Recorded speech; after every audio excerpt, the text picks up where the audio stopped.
నమస్కారాలు ధన్యవాదాలు తెలియజేస్తా ఉన్నాను.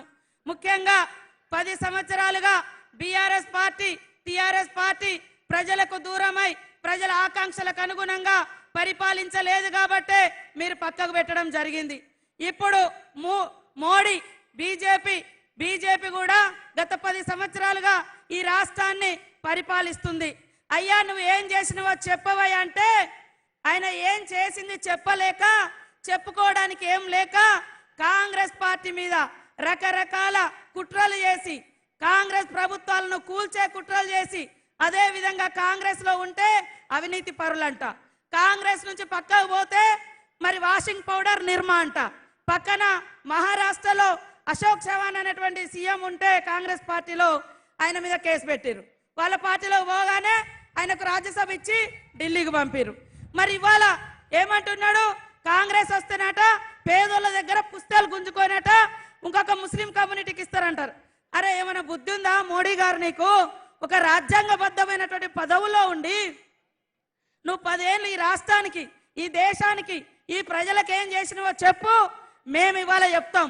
మరి నువ్వు హిందువుల పార్టీ అని అంటున్నావు కదా, హిందువులకు గుడిలో దేవుని మొక్కుతే కనీసం అగరబత్తి మీదనైనా నువ్వు జిఎస్టీ వేయకుండా ఫ్రీగా అగరబత్తి ఇస్తాను అని నేను అడుగుతా ఉన్నా.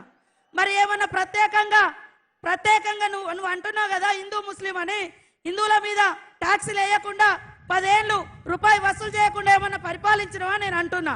కానీ కాంగ్రెస్ పార్టీ ఈ దేశంలో ఉన్నటువంటి ప్రతి ఒక్కరి కష్టాలను పేదోళ్లకు దగ్గరగా పరిపాలించి ఈ 70 సంవత్సరాల కాలంలో మరి ఆహార భద్రత చట్టం తీసుకొచ్చి 81 కోట్ల మందికి రేషన్ కార్డులు ఇచ్చింది. పని లేనటువంటి వాళ్లకు ఈ కులము ఆ కులం అని కాకుండా ఉపాధి హామీ చట్టం తెచ్చింది. ప్రతి పిల్లగాడు చదువుకునే విధంగా ప్రతి అమ్మాయి చదువుకునే విధంగా విద్యా హక్కు చట్టం తెచ్చింది. నువ్వేం తెచ్చినవయ్యా? జిఎస్టీ తెచ్చిండు. జిఎస్టీ తెచ్చి ఈ 9-10 సంవత్సరాల కాలంలో దేశవ్యాప్తంగా పేదల నుంచి 54 లక్షల కోట్ల రూపాయలు పన్నుల రూపంలో వసూలు చేసిరు. కానీ కాంగ్రెస్ మహిళలకు లోన్లు ఇచ్చింది. మహిళలకు 500కే ఆనాడు కాంగ్రెస్ ఉన్నప్పుడు ఇళ్లల్లో మరి గ్యాస్ సిలిండర్ ఇచ్చి అక్కల కష్టాలు తీర్చింది. మరి అదేవిధంగా రైతన్నల రుణమాఫీ ఏకకాలంలో చేసింది. ఇందిరమ్మ ఇల్లు ఇచ్చింది, బడులు ఇచ్చింది, గుడులు ఇచ్చింది, మడి ఇచ్చింది. ఇవాళ వ్యవసాయ రంగాన్ని అద్భుతంగా ఇవాళ కడెం ప్రాజెక్టు కావచ్చు ఆదిలాబాద్లో, మరి శ్రీరామ్ సాగర్ నిజామాబాద్లో కావచ్చు, ఇవన్నీ తెచ్చినాం. మీరేం తెచ్చిరా? ఒక్కటన్నా ఇవాళ ఏమన్నంటే అయోధ్య పేరుతోటి ఊరూర్లో వసూలు చేసుకున్నారు, తీసుకుపోయి అక్కడ కట్టిరు, సంతోషం. కానీ మాకేమిచ్చిర్రు? ఊళ్ళలో ఏమిచ్చిర్రు? ఇల్లు ఇచ్చిరా? తమ్ముళ్ళు ఉద్యోగం ఇచ్చిరా? రుణమాఫీ చేసిరా? మరి 2019లో రైతన్నలకు అందరికీ 2000 రూపాయలు చొప్పున పెన్షన్ ఇస్తా అన్నారు, ఇచ్చిరా? 2000 ఉద్యోగాలు ఇస్తాం సంవత్సరానికని 22 కోట్ల ఉద్యోగాలు అని చెప్పి ఆ లెక్కన 20 కోట్ల ఉద్యోగాలు రావాలి మనకు, వచ్చినాయా? మా అక్కలు మరి జన్ధన్ ఖాతాలు దన్ తెరవండి అని చెప్పిండు మోడీ. కనీసం 15 లక్షలు వేస్తా అన్నాడు, వేసిండా? ఏమి వేయలే. ఏమన్నంటే కొట్లాటలు పెడుతున్నాడు, చేసింది ఏమి లేదు చెప్పుకోవడానికి. కాబట్టి దయచేసి ఇవాళ భారత రాజ్యాంగాన్ని తీసుకొచ్చింది కాంగ్రెస్. ఇవాళ మోడీ ప్రధానమంత్రి ఒక ఛాయవాలా నేను ప్రధానమంత్రి అయినా అని చెప్పుకుంటున్నాడు. అలాంటి స్వేచ్ఛనిచ్చినటువంటి భారత రాజ్యాంగాన్ని తీసుకొచ్చింది కాంగ్రెస్. ఇవాళ ఆ రాజ్యాంగాన్ని ప్రమాదంలో పెట్టి భారతీయుల యొక్క ఆత్మ గౌరవాన్ని దెబ్బతీస్తూ ఎస్సీ ఎస్టీ బీసీ మహిళా మైనార్టీ మనిషి అనుకున్నటువంటి ప్రతి ఒక్కరికి ఇవాళ భారత రాజ్యాంగంలో హక్కులు రాయబడ్డాయి. ఆ హక్కులన్నింటిని కాల రాయడం కోసం ఇవాళ భారత రాజ్యాంగాన్ని పక్కన పెడుతున్నారు. కాబట్టి మా అక్కలారు ఆలోచించండి. మన గవర్నమెంట్ వచ్చిన నాటి నుండి మరి ఇస్తానన్న ఫ్రీ బస్ ఇవ్వడం జరిగింది, 200 యూనిట్ల కరెంట్ ఇవ్వడం జరిగింది, 500కే సిలిండర్ ఇవ్వడం జరిగింది, 5 లక్షలతోటి ఇండ్ల యొక్క బడ్జెట్ కూడా రిలీజ్ చేయడం జరిగింది.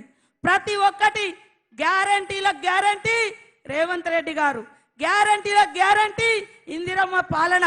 కాబట్టి మాట ఏదైతే ఇస్తామో అది తప్పకుండా నిలబెట్టుకుంటాం. ఈ 10 సంవత్సరాలు ఆదిలాబాద్ జిల్లాకు ఏం చేసిరు? ఇవాళ ఈ జిల్లాలో ఐటీడీఏలు వచ్చినా, ఉద్యోగాలు వచ్చినా, మరి అదే విధంగా అనేక రకాల ఫండ్స్ వచ్చినా కాంగ్రెస్ తోటి వచ్చింది తప్ప ఈ బీజేపీ బీఆర్ఎస్ ఏం వేయలేదు.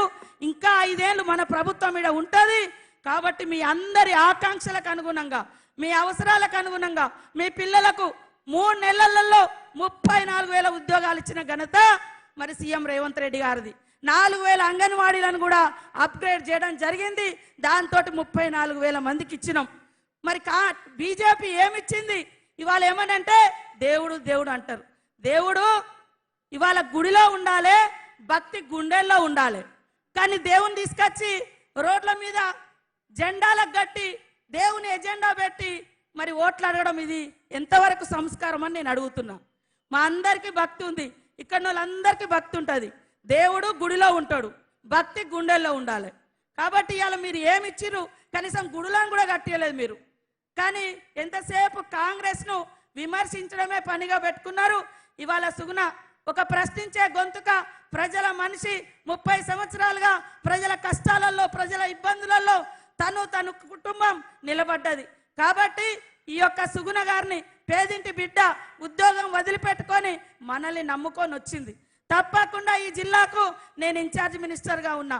సీఎం రేవంత్ రెడ్డి గారు కూడా ఆయన ఎన్నికల కంటే ముందు ఏదైతే వాగ్దానాలు చేసిండో ఆ వాగ్దానం మేరకు సీఎం అయిన తర్వాత కూడా మొదటి పర్యటన ఆదిలాబాద్ జిల్లాలోనే చేయడం జరిగింది. కాబట్టి ఇక్కడికి వచ్చినటువంటి వాళ్ళందరి యొక్క